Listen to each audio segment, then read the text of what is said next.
Hi there, my name is Matthew Brick. I'm a Valor Christian High School student, brother of four. I'm a wrestler, and I'm out to find interesting stories to talk to about, make connections, and hopefully point people to God. Let's get this, the Brick House Podcast.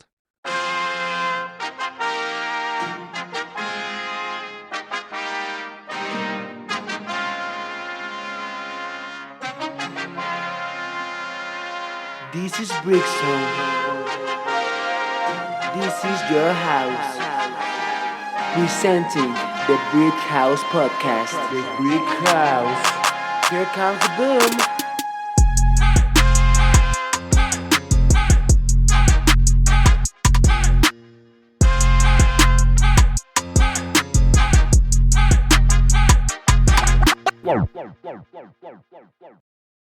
Hey there, guys. My name is Matthew Brick. Welcome back to the Brick House Podcast. Today is a great day. It's Sunday. It's sunny out. Today I'm here with Mark Mclntosh, a great man, a person who's loving and caring for the community and leads by example and follows Jesus. He's an author. He's a motivational speaker, was on CBS and was a sportscaster for 18 years and then 4 years on Channel 9. He is the founder of Stronger Cord, helping homeless people become fit, dependable, and productive. He helps low-income students get scholarships here in Denver and works with Drive for Five, helping and educate people knowing about how they can donate an organ. How are you, Mark? I'm doing well. How are you? I'm doing good. Today's been good. I went to church. I did a little bit of serving. I greeted people, and yeah. I know. That's great. Yeah. Okay. Let's just get into it real quick. Okay. So just so for everyone knows, tell us a little bit of, like, you were saying you were from Kansas. Well, I grew up in Kansas City, Missouri. Oh, Kansas City, Missouri. Yeah. And I grew up a Chiefs fan. Chiefs fan. Okay. And you can't see this, but I'm pointing at a Mahomes cereal magic. box of Patrick cereal. Mahomes. But I grew up, back in the days of Lenny Dawson, Otis Taylor, back in the Chiefs, back in the late 60s, early 70s. But I came to Denver in '88 as a sportscaster for Channel 4, and I've been here ever since. And, I had a wonderful sports career, traveled the world covering, all kinds of professional, collegiate, and Olympic sports. And then the industry kind of changed, and as fewer and fewer people watched television news, the industry began to shrink, and so my job was eliminated. And then you have to kind of reinvent yourself. And so just based upon my life experiences of a lot of things haven't gone the way I planned, and starting with a pretty promising athletic career that was ended by injuries, to divorces and ended marriages, to job layoffs, to illness. My life's been characterized by these unexpected, unwanted twists and turns in life. But I just think God kind of gifted me with a spirit of optimism and stuff. And so I'm just trying to work and try to help less fortunate people, whether it's displaced men. We have too many of them. That's a Stronger Cord. Helping low-income kids realize that a college education is possible. That's the Irv Brown Endowment Fund that I'm the chairman. We provide scholarships. And then now that I've got this rare bone marrow disorder that's destroyed my kidneys and I need a kidney transplant, I'm kind of the team captain of a campaign called Drive for Five, where we're trying to recruit at least 5,000 live organ donors to share their spare, save a life, and leave a priceless legacy. Oh, that's a lot of great stuff. That's so cool to hear. So obviously community means a lot to you. Yeah. At least here in Denver, what made you want to get into the community?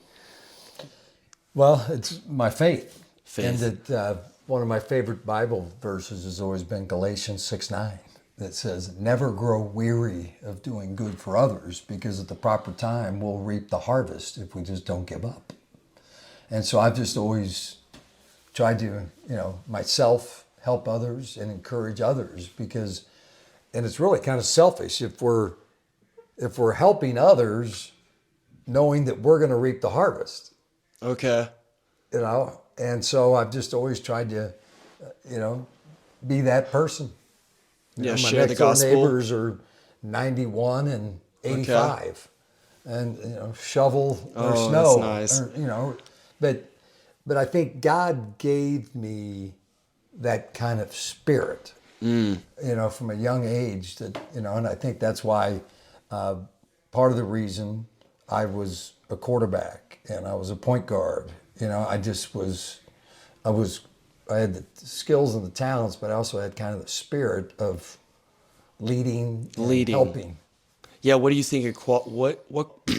What qualities does it take to be a leader? If you, in your Humility, experience, yeah, I think it's the first thing that comes to mind. A spirit of this is about something bigger than me. Like I think of Patrick Mahomes. He's a great talent, but he's all about winning. Okay.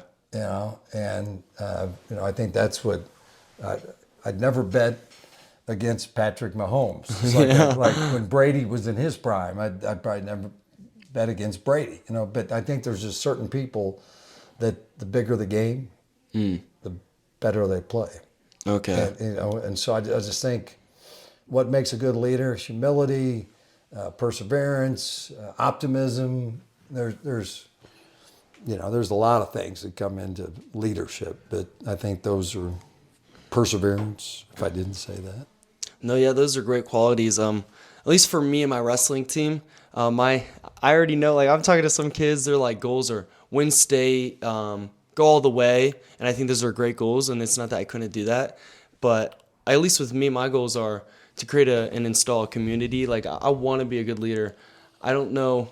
I mean, I want to be humble enough to not like say that, but that's something that I strive for. I want to be, especially going into my junior year next year, maybe that the coaches can look to me as like a helping the younger classmen, but I don't know what I'm meant to do yet. I mean, obviously the universal Great Commission in Matthew, go and spread the gospel. Then I feel like that's what I'm trying to do with this podcast. And awesome. Yeah, I think and show the gospel. Okay. More than tell at people. Least for me, I try to show it the gospel. And for me,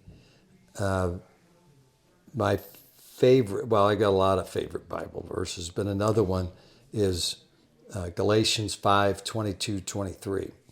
And I try to live my life with the spirit of Jesus. And that's what it talks about in Galatians 5:22-23. And there's 9 characteristics there: love, joy, peace, patience, kindness, goodness, faithfulness, gentleness, and self-control. Yeah. Against such things there is no law. Okay. That's what it says. Yeah. And so to demonstrate, regardless of what's going on, whether it's a rare bone marrow disorder that has killed my kidneys and I need a transplant, whether it's going through divorces, whether it's going through job layoffs, whatever, to figure out a way to control my emotions so that I choose love, joy, peace, patience, kindness, goodness, faithfulness, gentleness, self-control. And so for me, it's far more important to show people my faith than, now if people ask me about my faith, I will say the Bible is my guide and the Spirit of Jesus is my inspiration. But I want people to see it. And that's, a stronger chord. That's Drive for 5. That's, helping low-income kids through teaching them the business side of sports. I think it's our actions speak louder than our words, right? We're told that all the time. I'm from Missouri. Okay. The show me state. Okay. I was raised. I just was raised that your actions will always speak louder than your words. No, yeah. There's I think my grandpa says something along like, the first one to laugh laughs loudest, or something like that. Like, yeah, your actions always show more than words, because you can have there can be emptiness to words, which I'm learning, because I feel like people are starting to at least listen, at least wanting to hear what I have to say, and so I can't just talk the talk. I have to walk the walk. Oh yeah. Critical. Yeah. So tell us a little bit. What was your what's your testimony a little bit? How did you come to faith? Or Sure. Yeah, I was so after I got hurt and I couldn't compete competitively anymore. I was lost. I was really searching, and I kind of made the strategic decision that if I can't be the best athlete, I'll be the best partier. And it wasn't working out very well. I was, 22, 23 years old, and I was lost. My goal was I was supposed to be in the major leagues by the time I was 22, 3,000 hits by the time I was 40, Hall of Fame by the time I was 45. Nice. That was my plan. Yeah, your plan. But God had a different plan. And I had moved to Dallas, Texas. I graduated from Mizzou undergrad, but I had no idea what I wanted to do.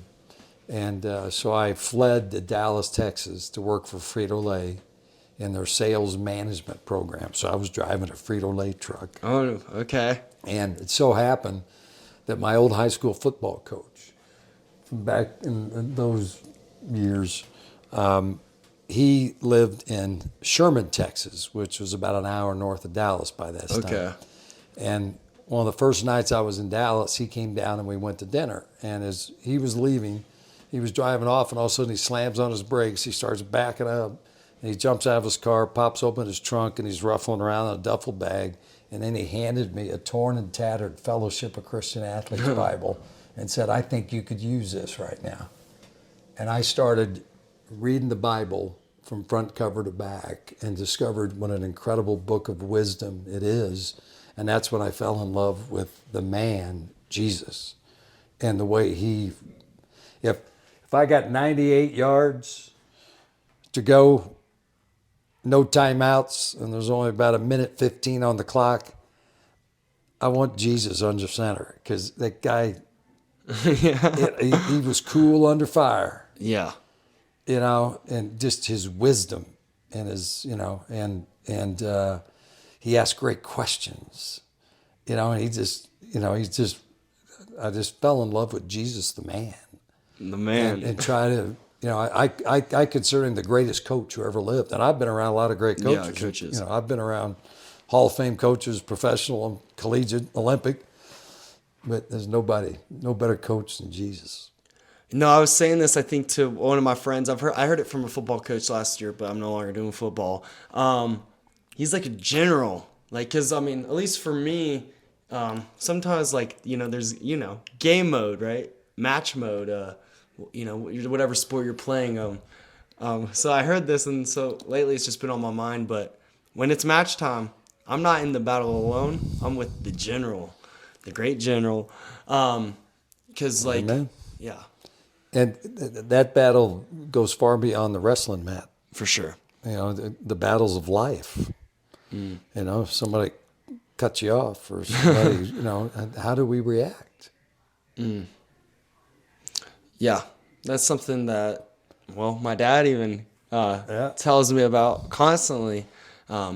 You get to dictate how you react, and people remember that too. People they look towards you, and then you can't lose your. Well, again, that's where actions, right? People are going to be watching you. You're sitting there talking about your faith and being a follower of Jesus, but then when crap hits the fan, are you demonstrating that?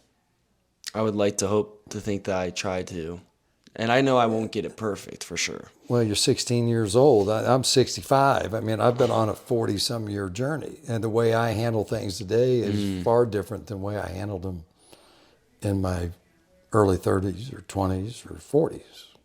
Is that what you hope people can learn from you? How to react and with hearing how, or with the actions of showing Christ through your actions? Is that what people can see Mclntosh, Mark, and be oh, I'm going to emulate that because of the way he acts, how you act?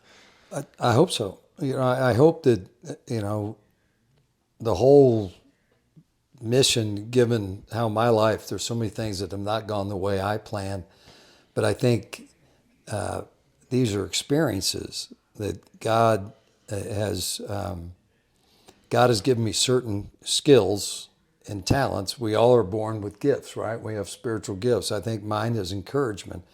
And I was raised in a soup that I was taught to problem solve. I was taught to persevere through athletics. You know, to be successful in athletics, you gotta figure things out. You gotta persevere. You gotta stay connected, yoked. You know, and all that kind of stuff. And I just think that these experiences I've had in life have prepared me to try to encourage others to hang in there and persevere. But I couldn't imagine trying to do that without faith. So You know, because there's so many times I can't lean on my understand. When I first found out I had amyloidosis, I'm like, what the heck is that? I've never heard of it. It's very rare. There's only 100,000 people in the world. Okay. And there's 6 billion people on this planet. Yeah. There's only 100,000 people in the world that have what I have. Yeah. It kills your vital organs. But you can't lean on your own understanding.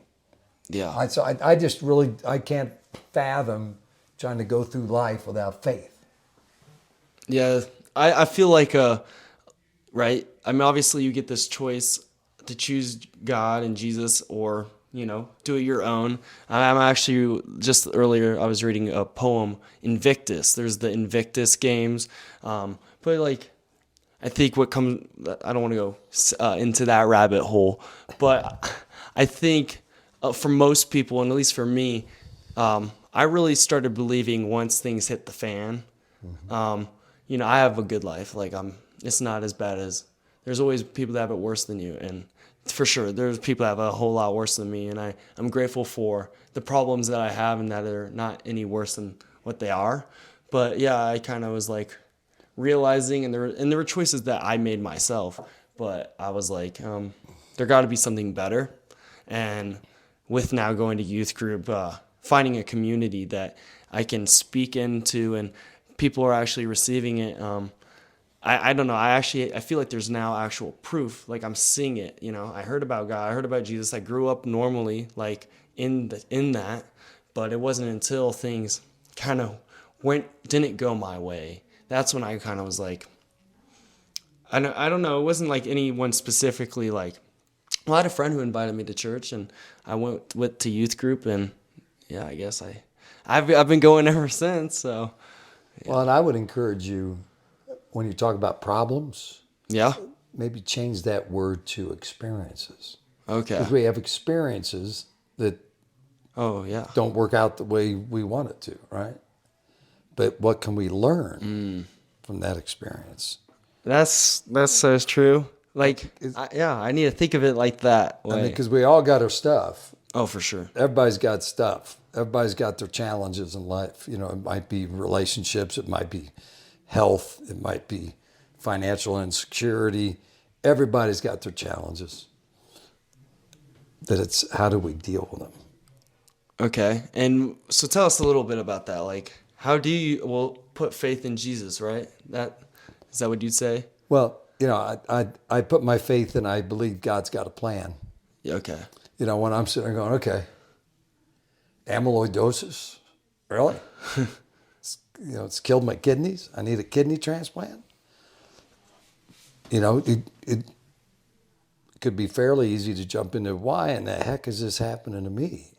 But my faith says, okay, I'm kind of on assignment. I think God has said, Mclntosh, you can handle this. And what I want you to do with this is raise awareness that, hey, folks, you can share your spare. You can live with one kidney. You can give a lobe of your liver. You can give some bone marrow. What you have in abundance can save somebody else's life. And to get people to be comfortable with that they can share their spare, save a life, leave a priceless legacy. Or, you know, like with a stronger cord, I'm always trying to recruit men, mainly because we work with displaced men, trying to recruit mature men that, can help these guys, teach them how to live successfully, because so many of these guys, nobody's ever taught them how to live successfully. So how can we expect them to fit into society if they don't know how? Yeah. You got to walk beside them. And so I think these experiences that I've had in my life have prepared me for, and I'm 65, I'm kind of starting the fourth quarter of life. I think God's kind of given me a couple of assignments. Go help displaced men, go help low-income kids, and go recruit 5,000 live organ donors. And, just go do it. But it gives me purpose. Gives you purpose, yeah. I tell people this all the time. I got something inside of me that's trying to kill me. Amyloidosis, there's no cure for it, but we've got it under control through chemo and all that kind of stuff. So I've got something that I have to constantly watch. It's like Florence, the Supermax prison. We've got amyloidosis under close watch. But if it, rears its ugly head and I don't treat it, it could kill me. So I've got something inside of me that's wanting to kill me, but I've never felt more alive because I really believe that God's got a plan for my life. Oh, yeah. And it's a plan to prosper and not harm me, to give me hope in the future. That's Jeremiah 29:11 for those scoring at home. And that is my assignment. And the Bible study that I go to with your father, I went in there because I had been praying for my kidneys to wake up. But my kidneys didn't wake up. So one day I went in there on Friday mornings and Leroy Maddox said, "What's going on?" And I said, "Well, my kidneys didn't wake up. I need a transplant." And I think almost all of them in unison said, "Mclntosh, get over yourself. Given your communication skills and your social media following, go find 5,000. That was the birth of Drive for Five. These knuckleheads in Bible study. Oh, that's so cool. People go, "You're crazy. 5,000." I said, "Well, that's the assignment, is to go find 5,000 and more." Oh, that's great. No, you hit on a little bit about purpose, and I was watching Braveheart the other day. The famous line, "Every man dies, but not every man lives." And I don't know, it's kind of cool, little quote there. But like, what would you say for people that like, they feel they kind of like, well, like you had this health condition, did not go in your way, and now you turned something good out of the bad. But like, what would you say to people that like don't, like they have this calling maybe, right, from God, but they're fearful to go out into the world and do their thing? Mm-hmm. Yeah. What would I say to them? Yeah, what would you say to that? Well, the first thing I would say is don't try to do it by yourself. As we face these challenges in life, when we think about turning pain into purpose, don't try to do it by yourself, because it's very hard, because our brains will play tricks on us. And that's why a Friday morning Bible study, or I've got a Thursday morning Zoom fellowship call with a bunch of big CU Buff fans from all over the country. There's about 6 of us on a Zoom call. So the point being, a stronger chord's all about Ecclesiastes 4:12. One will be overpowered, 2 can defend themselves, but a cord of 3 strands is not easily broken. So as we go through life, you can't do it by yourself. We need each other. We were not built to go solo. And Ecclesiastes 4:12, that was King Solomon writing this. Solomon, wisest man ever on the planet. And it's toward the end of his life, and he's kind of realizing whether you're good or bad, ain't nobody getting out of here alive. 1 out of 1 die, right? So he's just kind of putting his thoughts down, and he was trying to encourage people about traveling through life. And this was thousands of years ago. If you just went wandering off from your village by yourself, you're an idiot. Because, there were saber-toothed tigers and crazy people out there, right? Oh, yeah. Now, if 2 of us went, you and me went, we might be able to defend ourselves. Chance. But if we dragged 3. Your old man along, we got a chance. Oh, yeah. Because we got 3 of us or more. Well, they also say, right, where 2 or more is gathered, Jesus is there. God's there with us. There you go. Yeah, and I haven't begun to, and if you've got the spirit of Jesus inside of it, well, you got 4 or 5 buddies. I like our chances. Oh, yeah. fight, coming down to that fight that saber-toothed tiger. Yeah, well, you want to have the right people coming out of that foxhole with you when the old manure's hitting the fan. You want to make sure that the guys that are with you and the women that we're all yoked. Yeah. Well, with knowing so many people, how do you find those good people? How do you find that community? Because you've probably seen many communities and you've been in many communities and You go seek them out. seek them out, Yeah. pour into it. But we go where, like No one the else wants to Stronger go? Chord, we go to the Denver Rescue Mission. We go to a place down in Inglewood called Giving Heart. It's a day resource center for those experiencing homelessness. We go where we know the downtrodden and displaced are hanging out. And our goal, a Stronger Chord here, is to build relationships with these folks, earn their trust, and encourage them to take advantage of the resources that are out there. And then we also, because we're demonstrating the Spirit of Jesus, we also, begin to try to introduce faith to these guys. That, hey, And life's look- tough enough, Oh, yeah. but if you don't have faith, I could not imagine trying to go through life without this as The my book. foundation. Oh, yeah.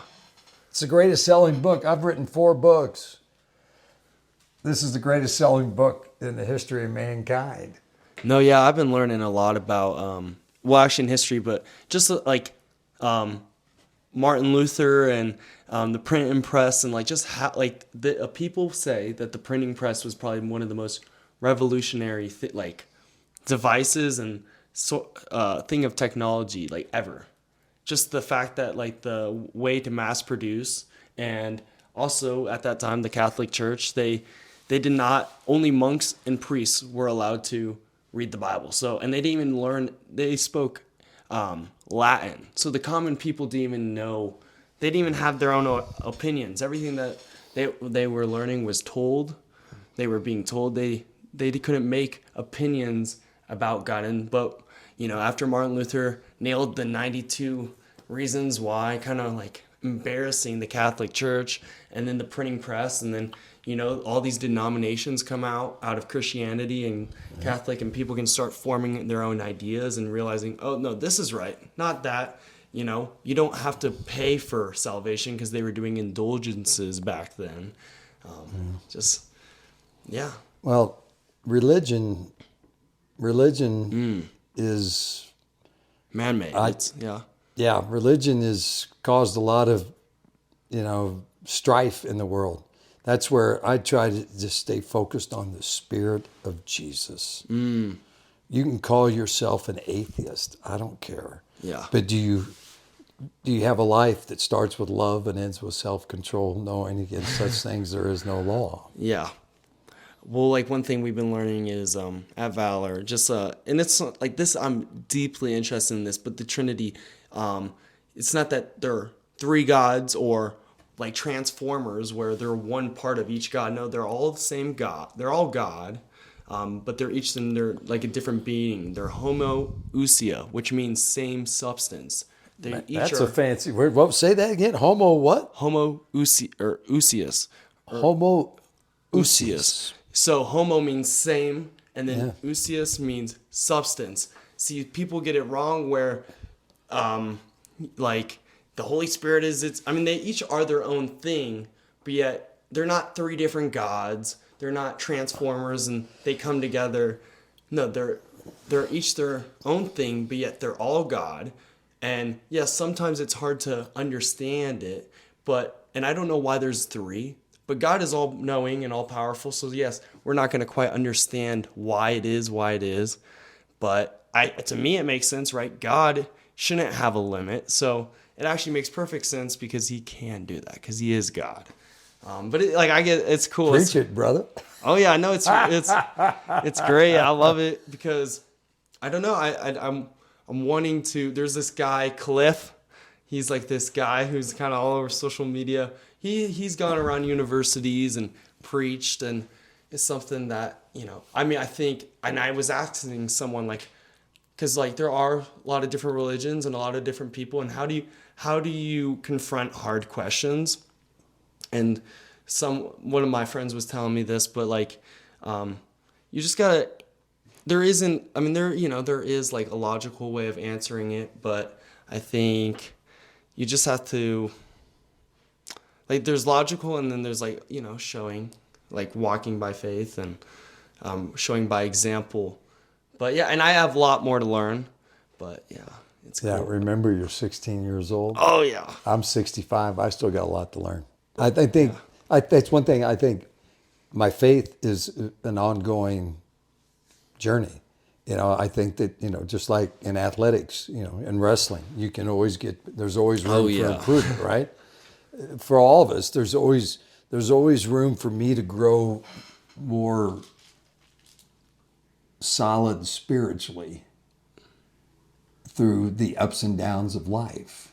And I think that's, but we have to be patient. I think, obviously at 16, you're far from being refined. Oh, for sure. And at 65, I'm still learning. Yeah, I think that's one thing I heard.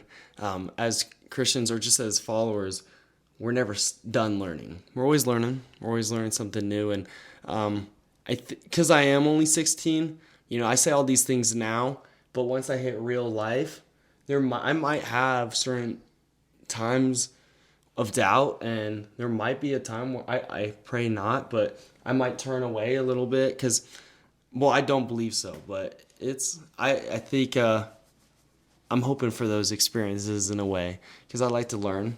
And I think, well, they say that the thing that is like, there's power in testimony, and I have a testimony, but I'm continually growing it, I think. Amen. And I think as you go through life, remember, whether you're 16, 26, 36, 46, 56, 66, that don't do it by yourself. Don't do it by yourself, Because guys. usually Listen to that.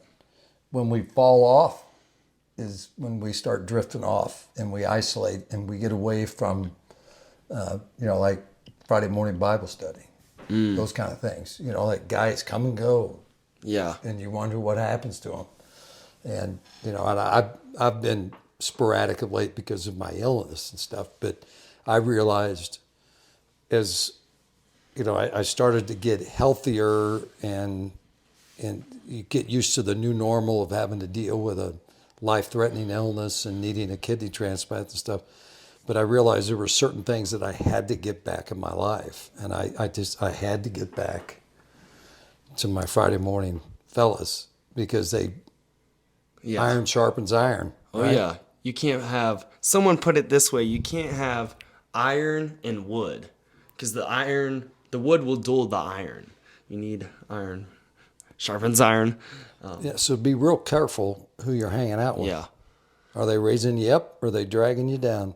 Yeah, but today we were talking about communication. That was the sermon I heard, and like, it's not even like good words or bad words nowadays because there's just so much power in words, and that's what I hope that I can eventually become and articulate things. But is it building someone up or is it tearing down? Because there's like life and there's death. Well, I think you said the word encourage. Encouragement. And that's always been my favorite word. The definition of encourage is to give hope and confidence to. Can you imagine if everybody was walking around with hope? Everybody was walking around with confidence? Oh, what yeah. does the world look like? Probably something pretty cool. So you can be an encourager. Oh, yeah. And your actions are going to speak far louder than your words. Okay, guys, hear that? Let's see that. Yeah. Yeah. No, yeah. It's fine to talk about it, but it's far more important to go show it. Okay. Yeah. Talk is cheap. Talk is cheap. Okay. Yeah, guys, I got a lot to learn. You're 16. I know. Give yourself a break, man. No, 16, I wasn't thinking about anything you're talking about. I was thinking about sports and girls. Oh, That's I about it. promise you, I think about that. Maybe not. I thought about girls. I mean, okay, one thing I've been learning is posture, especially when it does come to receiving. God and the whole message, because I feel like I said, I hope I don't turn away, but I really think I won't, because here's the thing. I'm starting journaling. I'm doing stuff that I've never done before. Like, I think showing up is the first step. And then, like, you can, showing up and, like, I think, like you said, encouragement. I think showing up, at least you get fed. There's a part of you that I think if you can find a good community or a good church where they're giving you encouragement and hope, I think your soul will, one thing I've been really contemplating is you feel this of, like, this is what I want. I'm trying to find the words to say it, but people try to, there's this absence of God, right? There's this void, and we try to fill the void, but the only way we can we can't fill a God-sized void without God. Nothing will compare to that size, and so that's just something that I like. Well, you have wisdom beyond your years, and don't let anybody talk you out of that. Okay, yeah. And you'll have people say, "Oh," but that's why, again, I think it's very important who you surround yourself with. If you're surrounding yourself with people that are telling you don't believe that, it's very difficult not to believe it. For sure. But if you continue to surround yourself with people that, I keep going back to the Friday morning Bible study. I'm not alone, and we draw strength from one another. Mm-hmm. No, I think that's one thing I've found. Like, I have found a few people that pour into me, and that's what I hope to do for others and give people. Well, I think that's what we're called to do. Called to do. Okay, guys, you hear that? And then realizing, again, back to Galatians 6:9, if you never grow weary of doing good for others, you're pouring into others, you're going to reap the harvest if you just don't give up. So it's really kind of selfish. I know that the more I help others, the more I'm going to benefit. Yeah, nice. Yeah. No, yeah, I was hearing it today, but like, typically your love language is, the love language of your heart is by your actions. Like, if you love serving, your love language is being served. And so, yeah, I think for me at least, I like pleasing people. And so I definitely, when people help me and be careful there, though. Yeah, no, that's one thing I'm realizing. I can't be worried of offending people for sure, because I feel like even with this podcast, sometimes I'm really trying to become more as authentic as I can. Yeah. Good. Yeah. Good. Stay on that path. And anybody that tries to knock you off that path, get away from them. I think, like they say, your worst and biggest enemy is yourself, and I think that's what I really have to worry about, not anyone else. I really believe that no one else can talk me out of doing stuff. I think like you say, I think I am only 16, and sometimes I think my own worst enemy is myself, because sometimes if I'm not doing it to my own expectation, we have expectations of others, and that's why, like, sometimes I'll have unfair expectations of my brothers, and they can't meet those expectations, and so then I'm just the victim, or I'm the blamer. But we can't have those, and we typically have those expectations because we have expectations of ourselves, but since we can't meet them, we have expectations of others, and so, like, if they can't meet them, then we're on an even playing field. At least that's what I have thought of. Well, and I would caution you. And Yeah. again, you're a young man. You're learning. But if we put our happiness in others, we're going to always be disappointed. But if we put our happiness and faith in God, we can handle just about anything. And I would encourage you to replace the word worry with prayer. Instead of worrying about something, pray about it. People say, "Oh, I'm worried about you." I go, "Don't worry about me. Pray for me. Pray my kidneys wake up, or pray I find a kidney." Don't worry. Worry does nothing, right? Worry doesn't add one single iota of life to our existence. Yeah. I've got family. "Oh, I worry about you all the time." I say, "Don't worry about me. Pray for me." Pray for you. Yeah. Yeah. God answers prayer. I don't know if God answers worry. No, I don't think so. No, I think they say, right, you pray and you shall receive. Now, maybe not in the way that you imagine it. I'm sure like there's definitely times I've prayed for certain things and I've gotten that, but then also I've prayed and like, oh, I see what you're doing now. It's not how I wanted it. And it's like, what, tough love? I guess my parents, they know a little bit about that, or I know a little bit about that from them. You know, they help me, but maybe not in the way that I want to. Yeah, and it's just building those experiences. We haven't talked sports at all. And that's really my DNA is, I was a competitive athlete. I was a sportscaster. At the end of the day, I'm just a dumb old jock. And actually, I'd love to give you one of these wristbands that I think I might have an extra one around here. But as you can see here, if I can get it, it says jock. I'm not really a jock. But that has nothing to do with being an athlete. That has everything with doing. The J stands for be joyful for the blessings of life. The O stands for be optimistic about the future. The C stands for being courageous despite the past.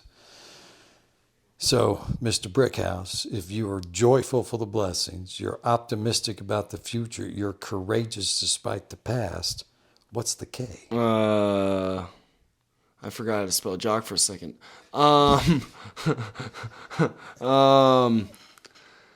Kindness? Good. Close but no cigar. You're gonna kick some butt. Oh, kick some butt. So if we're joyful for the blessings of life, we're optimistic about the future, we're courageous despite the past, we're gonna kick some butt because we realize the kingdom lies within. Yeah. So you're a jock. Oh yeah. So you're welcome to. Oh, I'll take it. Okay, mate. So you were an All-American. You were saying. Yeah, I was in three football, sports? basketball, baseball. I grew up playing sports. I love sports. It was my whole life, and then I got hurt, and that ended that. But then I became a sportscaster. So I've been in the sports world my whole life. And And sports, to me, and that's why I think all kids, regardless of color, economic situation, I think all kids should be involved in youth sports because you learn so much about life. You learn about teamwork. You learn about perseverance. You learn about working hard. And you also learn that, sometimes you can work your butt off and not be successful, but you got to pick yourself up and keep marching. And that's where you need your teammates around you. Because it's very difficult if you're out there flying solo and you get knocked down. Who's going to help you get up? Yeah. No one. Well, if you have a team in place and you have the people, yeah. And you got a team around you that's got the right attitude. They're not dragging you down to go do things that are not good for you, but you're going along with the crowd. Yeah. So I just think sports has really defined my life, and it's led to all this other stuff. Yeah. That's great. That's great. But who's your favorite sports person? That's my big question. I don't. I'm trying to think of a good sports story. Maybe we could that kind of sums up. Well, I don't know, 1994, which that was still 30 years ago. I keep forgetting. Time flies so fast you forget that. You're 16, right? So you were born 2007. in 2007. Yeah. Things that happened in 1994. I was thinking, you've probably seen this on the video of it, the CU football game where Cordell Stewart throws it down the field, and it was tipped against Michigan on the road. Miracle. Okay, you didn't. No. Well, but the point being, sports, I think, is such a great metaphor for life. Like you see these incredible finishes, like the Buffs thought they were beat, and then the miracle at Michigan. Okay. Rocket Ismail thought he'd scored a touchdown in the 1990 Orange Bowl, but somebody had to tell him there was a flag down there. Oh, I wonder who that was. I don't know. That was me. But I think life is, and you're just getting going. Oh yeah. You're just getting going. I mean, you're in the first quarter. You're about halfway through the first quarter of life. Some of us, I'm 65. I'm kind of starting the fourth quarter. That's how you finish the fourth quarter, right? Well, it's not how you start; it's how you finish, right? Yeah. And again, there's going to be twists and turns along the way that have you sitting there going, "What the heck is going on around here?" But that's where, again, I just cannot imagine going through life without faith. I'd be a basket case. A lot of people think I'm crazy to begin with. Starting with my darling wife, but she likes to say he's a goofball, but he's my goofball. But I just, and I applaud places like Valor that academically they're teaching you, and athletically you're challenged at Valor. There's a level of expectation at Valor for excellence. That's their. But then they're whole also, thing, they're challenging to grow spiritually. And when I was 16 years old, I went to FCA huddle group because the football coach was the huddle leader, and it was guys on the team did. But my spiritual journey had not really kicked in until I had been kicked around a little bit. Yeah. Well, that's for the best. You wouldn't have gone. I say this, I wouldn't change a thing. I think it got me where I am now.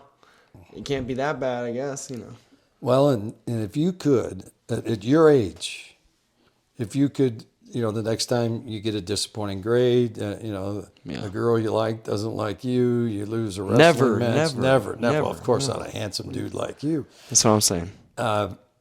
If you can always remember what it says in Jeremiah 29:11, that God's got a plan for you, and it's a plan to prosper and not harm you, to give you hope and a future, and to be able to look at this problem as an experience and not really worry about it, but just believe through prayer and faith that in the end,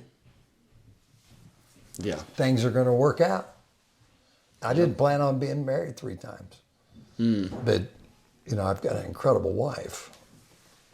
3rd time's the charm. I'm a good 2-strike hitter, as Bobby Denier, my buddy, would say. He's on his 3rd marriage too. Yeah, hopefully I'm one and done, guys. But and take your time there. Take my time. Hey, I've been working, church. Find a girl in church. Find a guy in church. Yeah. Oh yeah. Well, and be careful to watch what they do and not just listen to what they say. A lot of people talk a good game, but who's walking the talk? Walking the talk. Well, is there anything else that you'd like to say? Leave us off with? Who's listening to this? Are these kids? Students, parents, some parents, yeah. People that love the Brick House podcast. Millions of followers around the globe. Oh, yeah. All listening to what you have to say. I just would encourage them to realize that we all make plans, right? And I think God's up there sometimes going, okay, well, I know you're making plans down there, but I've got different plans for you. And to just believe when stuff hits the fan and things aren't going as well as we would like, is just to realize, okay, all right, God, I know we got a plan here. I don't know exactly what it is. I can't see it. I can't lean on my own understanding. But I'm just going to walk in faith that you've got a plan here. and it's a plan to prosper and not harm me, to give me hope and a future. And pray about that. Don't worry about it. Pray about it, guys. Don't worry. Don't worry. Guys, thank you guys. Thank you, Mark. Oh, my pleasure. Oh yeah, it's been a great episode, guys. Next week will be great. Make sure to look Mark up, see what he's doing around the community, can get involved, and yeah, like people that are interested in any of this stuff, you can go on LinkedIn or Facebook. Although for kids your age, you don't do that. We should probably get on Instagram and other stuff. But Drive for Five, the live organ donation, you can Google that. Drive for Five, the Stronger Chord, the Irv Brown Endowment Fund, all those things again around helping displaced men, helping low-income kids believe college is possible, and getting more live organ donations, all those things. If you just Google about them, it'll pop up. Google it, talk to me. Well, thank you guys. Let's go. That's the Brick House Podcast. See you guys next week.